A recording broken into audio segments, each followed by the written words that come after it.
তুমি এখন এখান থেকে যাও, আপু আসবে। সাহেব, সাইরা ওই বর্ণার চোখের মধ্যে ময়লা পড়েছিল, তাই আমি ওই ময়লাটা পরিষ্কার করে দিচ্ছি। বন্যা, বন্যা, এই বন্যা, কি হয়েছে আপু, ডাকতেছো কেন? শোন না, ওয়াশরুমে একটু কাপড় ভিজায় রাখছিলাম, শরীরটা ভালো লাগতেছে না। এদিকে বুয়াও আসে না, একটু ধুয়ে নাইরা দে না।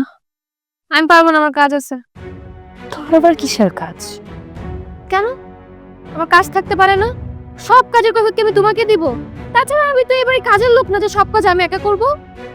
আরে তুই এইভাবে করে কথা বলতেছিস কেন? ঠিকই বলছি, নিজের কাজ নিজে করতে পারো না, আমাকে। আরে কি আশ্চর্য, ইদানিং বন্যাকে কিছু বললেও আমার সাথে রাগ দেখায়, ভাব দেখানি করে, চাটান চাটান করে কথা বলে। আমি যা ভাবতেছি এমন কিছু না। শায়নাও তোর বোন, শাহেদ তো স্বামী।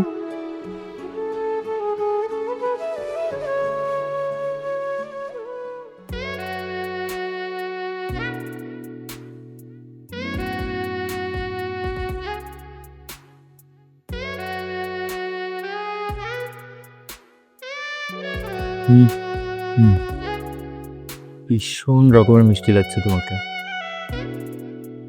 তোমাকেও, তোমাকে দেখলেই তো আমার। কি আমাকে দেখলে তোমার কি? বলবো না।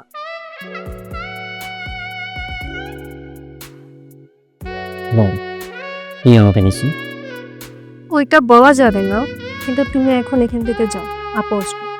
আর কে আপা? না আপনার দেখে আস, রান্না করে খুব মনোযোগ দিয়ে রান্না করতেছে, গাইটা ভালো। আমি শুধু তোমাকে দাদু করে আসছি। আপনার সুযোগ হাত খারাপ করা যায়, তাই সাহেব। সাইরা ওই বর্ণার চোখের মধ্যে ময়লা পড়েছিল, তোমাকে অনেকক্ষণ ধরে ডাকছিল, তুমি শুনতে পাও নাই, তাই আমি আমি ওই ময়লাটা পরিষ্কার করে দিচ্ছি। আমি